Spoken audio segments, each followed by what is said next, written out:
Terima kasih. Assalamualaikum warahmatullahi wabarakatuh. Selamat siang dan salam sejahtera buat kita semua.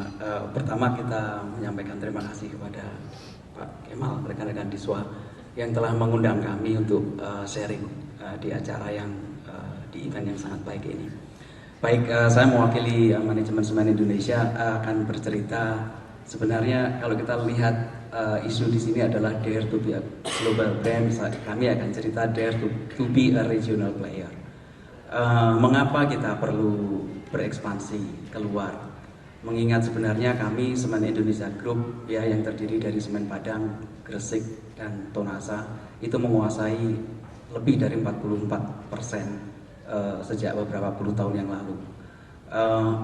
Memang ada beberapa hal yang kita sangat waspada ya, bahwa posisi kita di atas tidak akan selalu demikian kalau kita tidak merubah pemikiran kita yang konvensional. Tadi dari Pak Rahmat juga menceritakan hal yang sangat inovatif ya untuk bagaimana mempertahankan market di atas 40%. Yang mendrive kita sebenarnya untuk pergi ke regional adalah yang pertama visi. Jadi visi Semen Indonesia adalah kita ingin menjadi perusahaan leading company di Asia Tenggara, perusahaan terkemuka. Nah, apa ini artinya terkemuka? Ya, mestinya kita harus yang terbesar, terefisien, terbaik, jaringannya yang terkuat, dan bisa menguasai market. Nah, ini kemudian kita terjemahkan ke dalam strategi bagaimana untuk mencapainya ya. Kita harus didukung oleh kapasitas, kita harus kuat di energi, dan kita juga harus memperkuat corporate image. Kemudian kita harus dekat dengan pelanggan, harus memenuhi apa yang mereka inginkan, ya, dan kita juga harus disupport oleh hal-hal yang bisa mendukung faktor-faktor di atas, dan kita juga harus memanage risiko kita. Nah, ini adalah yang mendrive kita harus ke regional. Itu satu, sebagai perusahaan yang terkemuka di Asia Tenggara. Yang kedua, kita mengetahui bahwa semen itu sebenarnya komoditas yang tidak elastis. Jadi kalau tadi saya bicara dengan Mas Yordan ya dari Yamaha ya, mungkin pasarnya juga sedang lesu, tapi kalau diberi insentif, mungkin di diskon banyak gitu, atau diberi kemudahan dalam membeli, mungkin pasar masih mau ngangkat gitu. Tapi kalau semen, kita berikan gratis pun kalau memang tidak butuh nggak akan ditengok. Jadi itulah, jadi semen memang benar-benar datang dari market. Jadi kalau ekonominya lagi lemah ya pasti semen juga kena. Kita beri diskon aja lah Mas, diskon 50% nggak akan diterima. Bahkan kita beri gratis kalau memang besok nggak ada rencana membangun rumah, nggak akan diterima itu semen. Mau ditaruh di mana gitu? Semen adalah barang yang besok harus dipakai. Orang membeli semen berarti besok dia itu akan dikonsumsi untuk dibangun rumah. Jadi semen begitu dibeli itulah sebagai indikator ekonomi yang sangat valid karena dia pasti dikonsumsi. Nah, itu artinya apa? Artinya semen ini akan sangat tergantung dari perkembangan ekonomi di mana kita berada. Kalau di Indonesia ya akan tergantung dengan perkembangan ekonomi nasional kita. Ini yang repot. Makanya kita sangat riskan terhadap perkembangan ekonomi nasional. Sementara di sisi lain market kita semen di dalam negeri adalah lebih dari 95% itu untuk konsumsi dalam negeri. Kurang dari 5% itu untuk ekspor. Kenapa? Karena semen sebenarnya adalah bulky commodity, komoditas yang berat ditransport. Harganya sebenarnya murah, tapi transportnya sangat mahal. Ini beberapa hal saya bisa sharing. Kita pangsa pasar kita adalah sekitar 44% saat ini, ya sudah beberapa puluh tahun yang lalu. Dan sesuai dengan rencana jangka panjang kita 30 tahun ke depan, itu kira-kira di tahun 2030 kita harus berkapasitas sekitar 75 juta ton. Untuk mempertahankan market share 44% dengan asumsi pertumbuhan domestik kira-kira 5-6%. Itu artinya kami harus membangun satu pabrik yang berkapasitas 3-4 juta ton per tahun dengan nilai investasi kira-kira 5-6 triliun. Dan itu tidak gampang. Membangun pabrik baru di dalam negeri sulitnya setengah mati. Bahkan dari sisi regulasi kita sudah comply, semuanya sudah comply, sosialisasi sudah kita lakukan, tidak mudah. Jadi dengan begitu rasanya sangat sulit untuk memenuhi kebutuhan itu. Makanya yang bisa kita lakukan adalah membeli pabrik lain untuk memenuhi itu atau membangun di luar. Nah untuk itu kita kemudian mencoba untuk melakukan hal-hal ini tadi sama ya, kita ada beberapa tantangan di dalam negeri ya. Ini juga persaingan juga di dalam negeri, ketersediaan bahan baku yang juga tidak gampang. Nah, ini adalah yang kita lakukan. Kita harus clear di dalam vision kita, mengapa kita harus keluar, dan kemudian kita menentukan rencana strategis ya, antara lain menetapkan ekspansi yang rasional, regional, rasional dalam arti pasar dan juga kemampuan keuangan kita yang kebetulan kami cukup solid ya. Kita punya target company ya, dan kemudian kita lakukan due diligence agar kita tidak keliru, baru kemudian kita lakukan post merger integration. Nah, dari sini kita melihat bagaimana sih kira-kira ya untuk perekonomian di Asia Tenggara. Pada prinsipnya adalah pasar di Asia Tenggara pasar yang sangat besar. Ya, kita melihat average pertumbuhan ekonomi rata-rata di atas 4,6%, salah satu yang terbaik di dunia. Ini adalah pasar yang menjanjikan. Kita juga melihat bahwa perubahan demografi di Asia Tenggara juga bisa kita lihat di sini.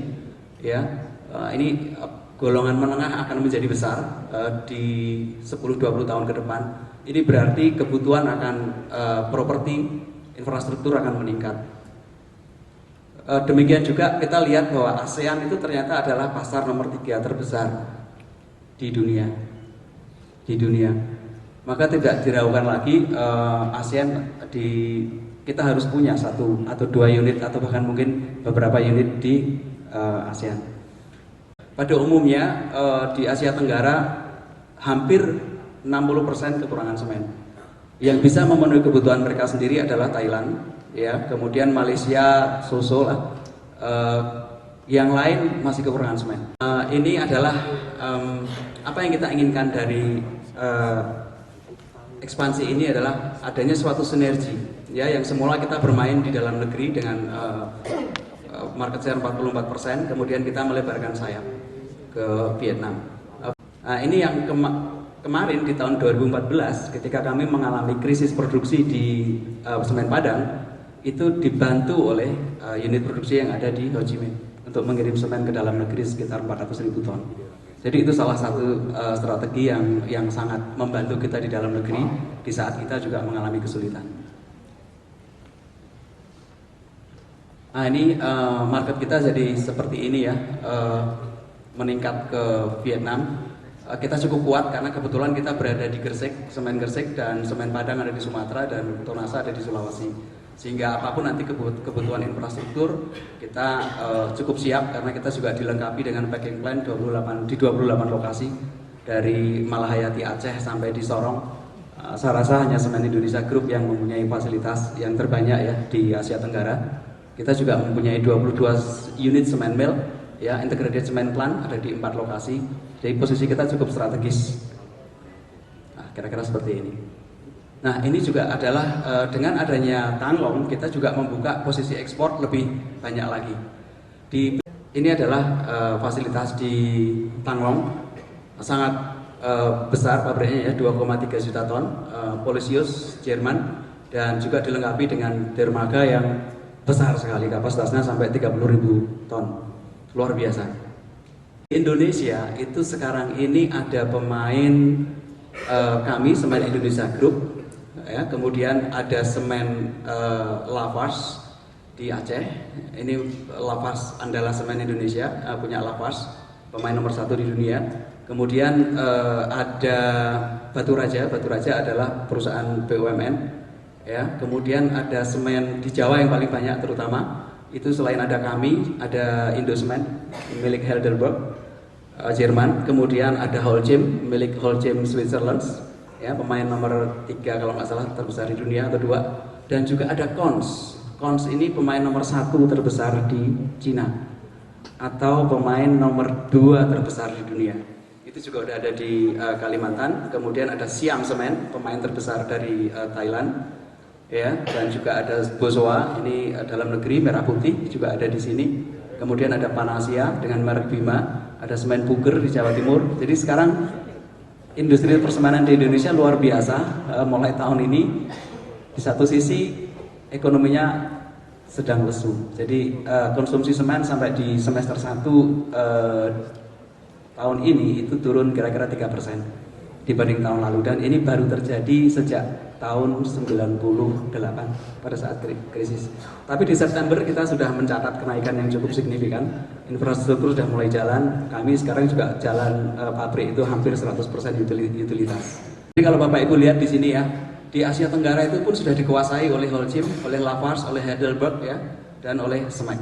Mereka ini adalah 5 pemain terbesar di dunia, termasuk di Indonesia. Semuanya ada. Di Indonesia itu ada Holcim, ada Siam Semen Group, ada Lafarge, ada Heidelberg ya, dan ada Kons juga dari Cina, pemain terbesar kedua di dunia. Ini adalah posisi industri semen saat ini. Dan ini posisi kita, semen Indonesia di persemenan dunia. Kita saat ini ada di ranking 21 di dunia. Nomor 1 Lafarge, nomor 2 Kons tadi yang saya ceritakan ya, Kons dari Cina. Nomor 3 Holcim, ini CNBM Kons yang nomor 4 di dunia. Terus kemudian ada Heidelberg di sini yang punya 3 roda, mereka nomor 6 di dunia. Jadi pemain-pemain besar tersebut ada di Indonesia semuanya. Baik, saya rasa cerita saya akhiri dengan mengutip orang yang katanya terpandai di planet ini. We cannot solve our problems with the same thinking we used when we create them. Jadi kita mencoba untuk berpikir keluar dari apa yang biasa kita lakukan. Terima kasih, semoga bermanfaat. Wassalamualaikum warahmatullahi wabarakatuh.